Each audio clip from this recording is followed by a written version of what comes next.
दोपहरी का टाइम था। दोपहरी में ठीक दोपहरी पड़ रही थी और दोपहरी में सभी लोग अपने घरों में रहते हैं। रास्ते बिल्कुल खाली हो जाते हैं, गांव की या शहरों की जो गलियां होती हैं। कोई एक आध जो खरबूजे बेचने वाला होता है वही दिखाई देता है बस। तो एक औरत मार्केट से कुछ सब्जियां वगैरह ले करके अपने घर आती है।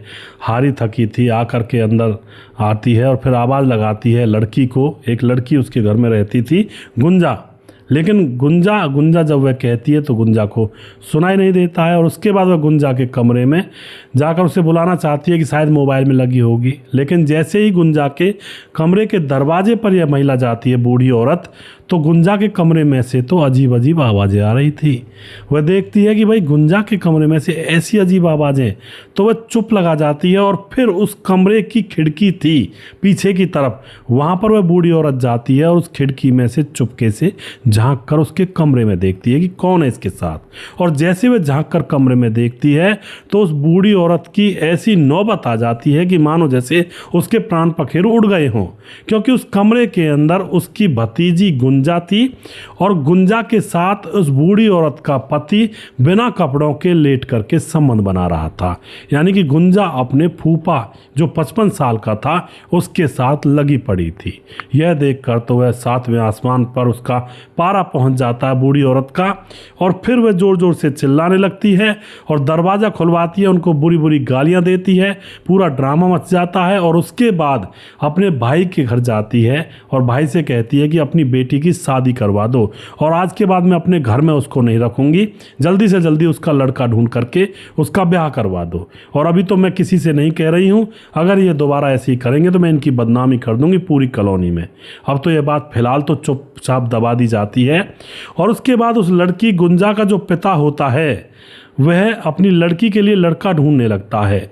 और दोस्तों यहाँ पर यह मैटर जो गुंजा थी अपनी बुआ के पास आकर रहा करती, बचपन से ही रह रही थी, वहीं से पढ़ाई लिखाई कर रही थी और कई सालों से उस लड़की गुंजा का उसके फूफा के साथ अफेयर चला हुआ था। चुपके वह संबंध बनाया करते थे। अब यह मामला ऐसा था तो अब गुंजा का जो पिता होता है उसके लिए लड़का ढूंढता है जिसका नाम होता है प्रियांशु, और बिहार के औरंगाबाद का वह रहने वाला होता है। तो उस लड़के के साथ इस गुंजा की पहले तो शादी करवाई जाती है और शादी होने के बाद यह गुंजा अपने पति के साथ अपने नए ससुराल चली जाती है। मगर दोस्तों ये सब इतनी आसानी से खत्म होने वाला नहीं था, इतनी आसानी से ठीक होने वाला नहीं था। इसमें आगे आगे इस घटना में जो जो होता है बड़ा ही विचित्र है और बड़ा ही भयावह आपको नजर आएगा। पूरी कहानी जानिएगा, पूरी कहानी को विस्तार से सुनाऊंगा। नमस्कार, मैं हूं सुदेश कुमार और तिरछीवा चैनल में आपका स्वागत है। दोस्तों यह घटना घटित होती है बिहार के औरंगाबाद के अंदर, जहां पर प्रियांशु नाम का लड़का जिससे गुंजा की शादी हुई थी। दोस्तों कहानी को मैं वहीं से स्टार्ट कर रहा हूं जहां पर गुंजा ने अब शादी कर ली है और अपने पति के पास चली गई है। पति का नाम हिमांशु है। तो हिमांशु 24 जून 2025 को वह बनारस से अपने गांव लौट रहा था। बनारस किसी काम के लिए गया था और वापस जब लौट रहा था तो अपनी माँ के पास फ़ोन करता है कि माँ मुझे रात हो जाएगी और तुम स्टेशन पर मुझे लेने के लिए किसी को भेज देना बाइक लेकर के। मेरी बाइक खड़ी हुई है और उसकी चाबी अलमारी में रखी हुई है। तो जो माँ होती है वह कहती है बेटा कोई दिक्कत नहीं, मैं नवीनगर रेलवे स्टेशन पर किसी को तुम्हें लेने के लिए भेज दूंगी। और उसके बाद शाम होती है और लगातार प्रियांशु के फोन पर उसकी पत्नी गुंजा के फोन आ रहे थे, उससे भी बातचीत चल रही थी। अब क्या होता है, नवीनगर रेलवे स्टेशन पर जो इस प्रियांशु की माँ होती है पड़ोस के 2 लड़कों को बाइक की चाबी देकर कहती है बेटा अपने भैया को ले आओ, वो रेलवे स्टेशन पर आ गया होगा। तो ये दोनों लड़के उसको लेने के लिए पहुंच जाते हैं। अल्लड़ से लड़के थे, 19-20 साल के बच्चे थे यानी कि। और ये दोनों वहाँ पर पहुँचने के बाद दोनों लड़के अब सामने इनको प्रियांशु नज़र आ जाता है, कहते हैं भैया आ जाओ। तो प्रियांशु इनकी बाइक पर बैठ जाता है और फिर बाइक गांव की तरफ चलने लगती है। रात का समय था, सुनसान रास्ता था, तभी इनकी बाइक के सामने से 2 बाइकें आती हैं जिन पर 4 लोग बैठे हुए थे। वो इनकी बाइक को रुकवाते हैं और फिर दोस्तों रुकवाने के बाद इस प्रियांशु के ऊपर तकरीबन 8 गोलियां मारी जाती हैं। और इसकी हत्या कर दी जाती है। और उन 2 लड़कों से कुछ भी नहीं कहा जाता है। वो 2 लड़के बिल्कुल सेफ थे, उनको कोई भी खरोंच नहीं थी। अब क्या होता है, 8 गोलियां लगने के बाद भला कौन बच पाएगा, उसकी तो वहीं पर मौत हो गई थी। पर ये जो 2 लड़के होते हैं हल्ला मचाते हैं, घर पर फ़ोन करते हैं, घर वाले आते हैं और आस पड़ोस के लोग भी वहाँ पर पहुँच जाते हैं। लेकिन तब तक उस लड़के प्रियांशु की मौत हो चुकी थी।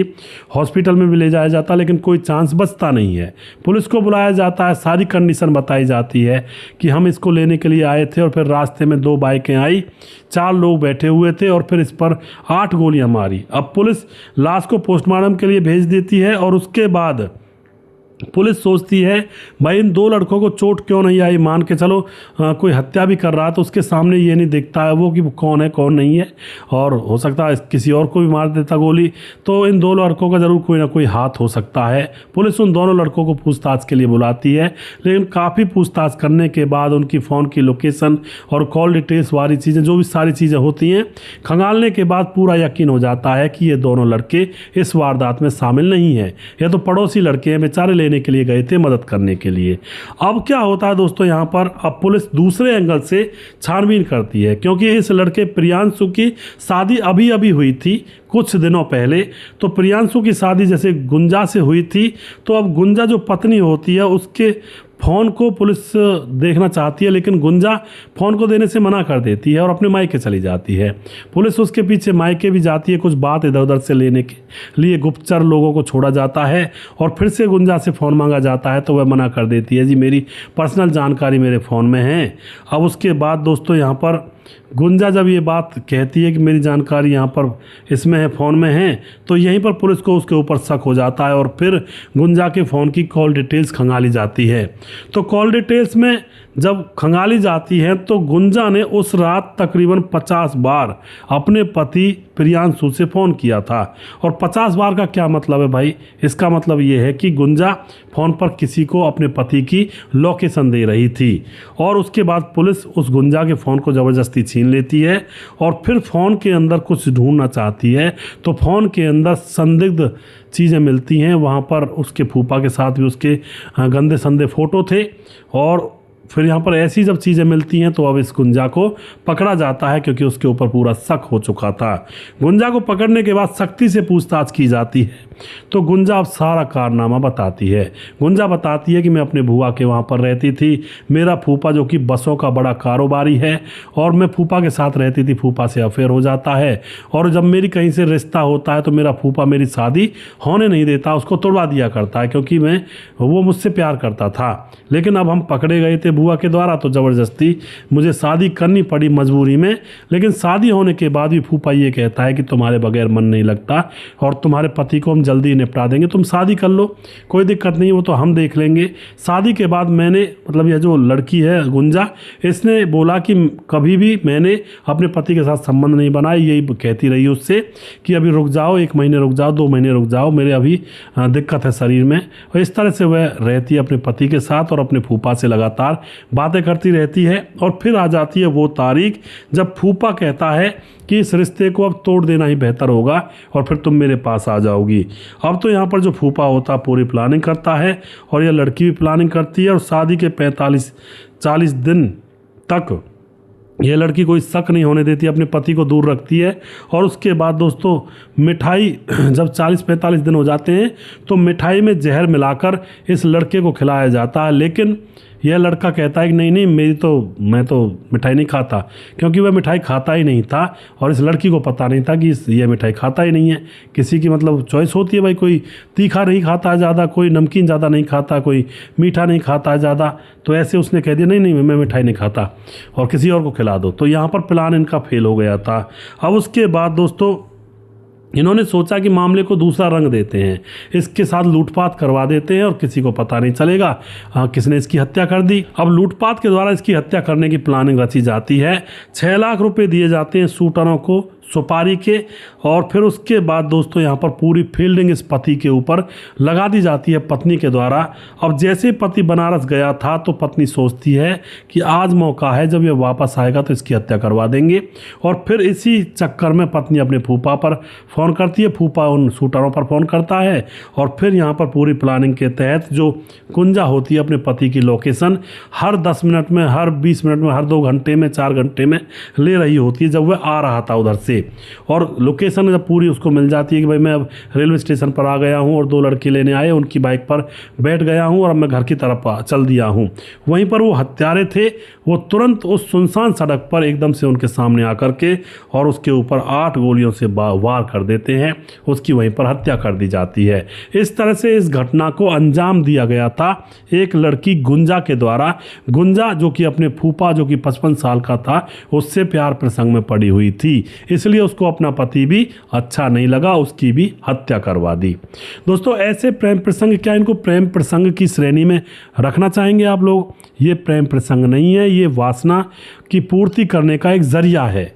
अब इस बूढ़े फूफा की वासना पूर्ति नहीं हो रही थी, इसने सोचा कि पति को मरवा दूंगा तो उसके बाद फिर से पूजा वापस, जो ये क्या नाम इसका, गुंजा वापस आ जाएगी और इसके साथ फिर से मौज मस्ती होना शुरू हो जाएगी। लेकिन दोस्तों इन्होंने इसी चक्कर में, चाहत में, हवस और वासना को मिटाने की चाहत में एक आदमी की हत्या जो करवा दी थी और 6 लाख रुपये दे करके। तो मैं बार बार कहता हूँ, वासना और हवस के चक्कर में लोगों की हत्याएँ होती हैं, लोगों की जानें चली जाती हैं। तो इन चीज़ों से दूर रहें और दूरी बनाना बहुत ही ज़रूरी है, क्योंकि इन चीज़ों से दूरी नहीं बनाएंगे तो कोई ना कोई कांड कबाड़ा हो सकता है। वीडियो के लास्ट में दोस्तों कुछ भाइयों के नाम ज़रूर लेना चाहूँगा और इस वीडियो के लास्ट में एक बात ये भी कहना चाहूँगा, भैया शादी ब्याह करें, देखभाल करें कि लड़की का कोई कैरेक्टर ख़राब तो नहीं है, वरना बहुत ऐसे किस्से आ रहे हैं जहाँ पर लड़कियाँ लड़कों की हत्या करवा रही हैं फ़िलहाल। और अब ऐसा माहौल देखने को मिलेगा आपको 5-10 साल बाद, लड़के लड़कियों से शादी करने से बिल्कुल मना कर देंगे, भैया हम तो ऐसे ही रह लेंगे, हमें शादी नहीं करनी, क्योंकि करतूतें ऐसी होती जा रही हैं आजकल कुछ औरतों की। तो वीडियो में लास्ट में नाम लेंगे आप भाइयों के। हमारे साथ समाधान पाटिल जलगांव महाराज से कमेंट करते हैं। उसके बाद हमारे साथ सुमेर एस कमेंट करते हैं, मनोज श्रीवास्तव जी कमेंट करते हैं, धीरज बनवाल कमेंट करते हैं, सुरेश नायक हैं, सुजीत कुमार हैं, विकास ड्राइवर कमेंट करते हैं, बाबूलाल मुंशी कमेंट करते हैं, मोहम्मद जहांगीर कमेंट करते हैं, पृथ्वी सिंह दहिया कमेंट करते हैं, जुकराम कमेंट करते हैं, स्वपंडे हैं, भीकम सिंह कुशवाहा हैं और उसके बाद दशरथ कुशवाहा, हृदयराम भारती, सूरज डी फिजी से कमेंट करते हैं, वीरू पासवान कमेंट करते हैं, हमारे भाई लगातार बने रहते हैं हमारे साथ इलाहाबाद से, स्वपंडे कमेंट करते हैं और उसके बाद सुजीत कुमार रजत सैनी कमेंट करते हैं, दीप चंद्र जायसवाल कमेंट करते हैं, पवन कुशवाहा कमेंट करते हैं, राम मोहम्मद यासीन लाहौर पाकिस्तान से, राधेश्याम शर्मा से जयपुर राजस्थान से, राजकिशोर चौरसिया महाबलेश्वर महाराज से और उसके बाद छगनदास खारडाबाद राजस्थान से, सुशील चौधरी हमारे लगातार कमेंट करते हैं, दुर्योधन भाई कमेंट करते हैं और जिस भाई का नाम रहेगा उस भाई का नाम अगली वीडियो में ज़रूर लूँगा। अगला वीडियो बहुत जल्दी फिर से लेकर आऊँगा, तब तक आप खुश रहें, सावधान रहें। जय हिंद, जय भारत।